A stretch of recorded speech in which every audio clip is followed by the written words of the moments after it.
So this video is going to be a little bit different from my regular video because you're used to seeing me make clothes, and in this video I'll be actually making a tote bag for beginners. So I want to be able to show you how to make a bag that's strong, that's sturdy, and that if you are just starting out, you can manage this and get an awesome bag out of it. So this is the bag that I will be showing you how to make, and it will be super quick and super fun. If you're enjoying my sewing tutorials and you want to see more, don't forget to press like, don't forget to subscribe, and don't forget to share this video with a friend. Enjoy.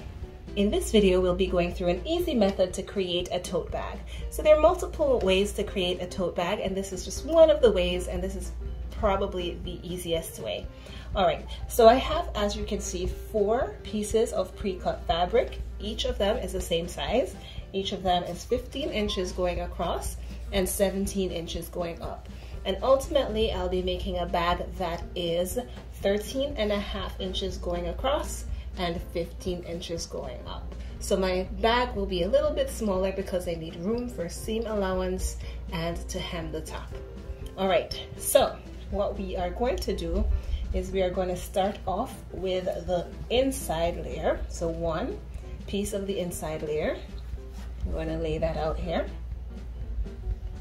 And on top of the inside layer, I am going to put one of the outside layers. And you want to pay attention to the direction here. So I have my pattern.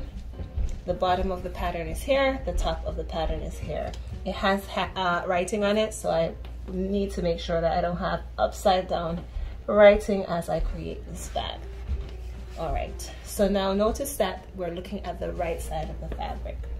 The next layer will also be the book print, but I am going to go ahead and face it downwards. And I want to make sure that the print again is facing in the same direction. So I'm going to check for that, and we are good.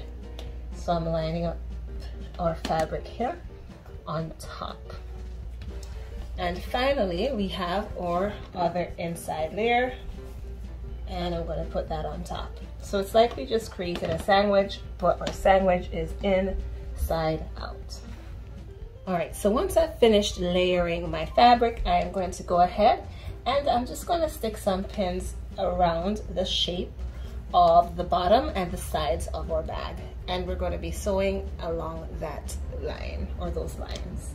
So I finished pinning the sides, the bottom, and now I am ready to sew it. But I like to be very cautious and just double check to make sure everything is falling in place the way it should. Because once I made an upside down bag and it was not a great feeling. All right, so notice when we turn it over after we stitch, this is kind of what it will look like. The pattern is in fact correct. So we are good to sew this up. So I'm going to turn it back over and we'll stitch it together. All right, so when you're sewing your bag together, it is important to remember this is an actual bag and people will actually be putting things in the bag. And that might be heavy items like books or groceries or something else. So you want to make sure you're stitching it together well. So I'm going to go ahead and have it on a straight stitch, and I'm going to go through and sew it twice. And don't forget to backstitch. So.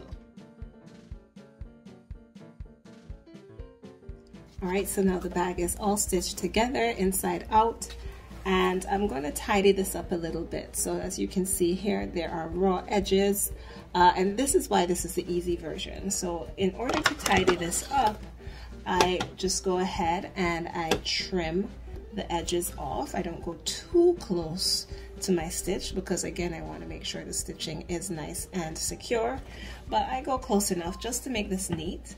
And then before I finish up this bag, I'm going to use a no fray glue, I would say, and it will make this nice and neat.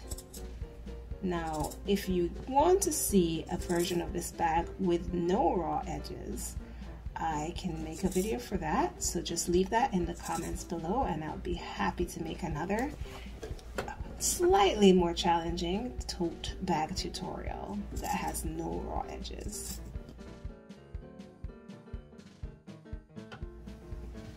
All right, so that's a much better raw edge. And remember, this is going to be on the inside, and most people don't really mind if there's a little bit of a raw edge on the inside, as long as it's not fraying. And we are going to use our no fray. All right, so I finished cleaning up the edges for now. I'm going to go ahead and turn our bag over, and it is actually almost done. And so now we want to hem our top. So we go ahead and fold again and pin that double folded hem.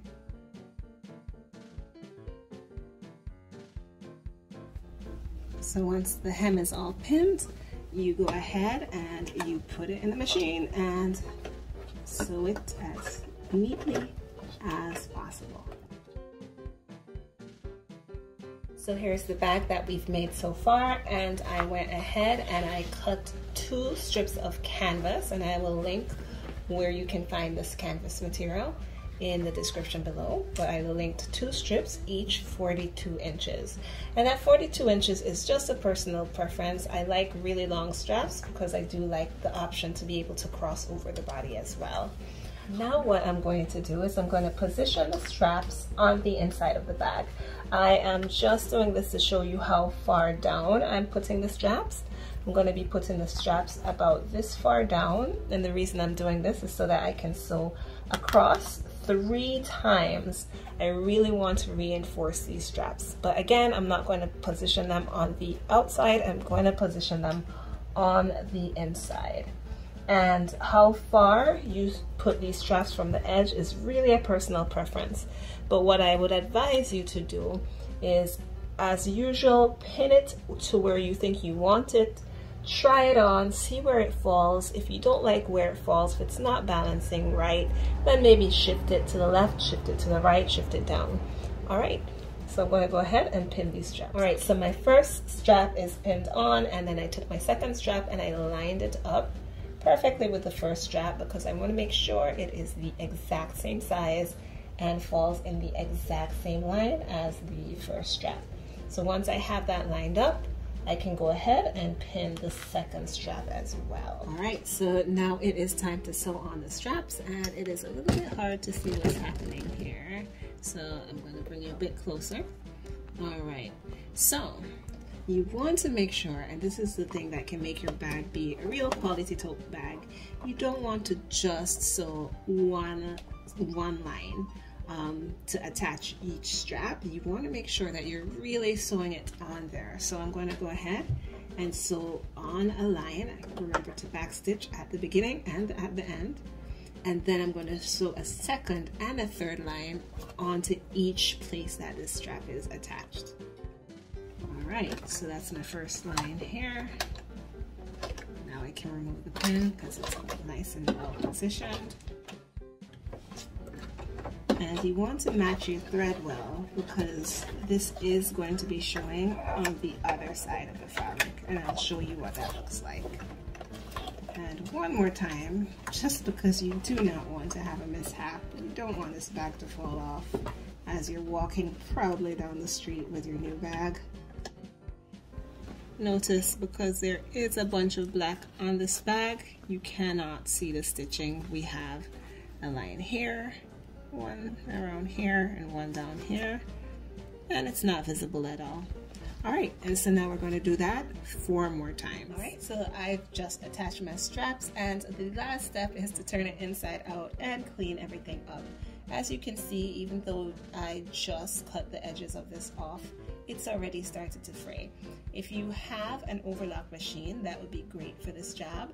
If you don't have an overlock machine, you can consider doing a zigzag stitch on the end, but I use this, which is called Fray Check, and I will link that in the description below. And the Fray Check just allows this, it's just like a glue, and when you put it at the edge, it stops it from fraying. It makes it look nice and neat. All right, so I'm gonna go put the Fray Check on, and then I will reveal the finished product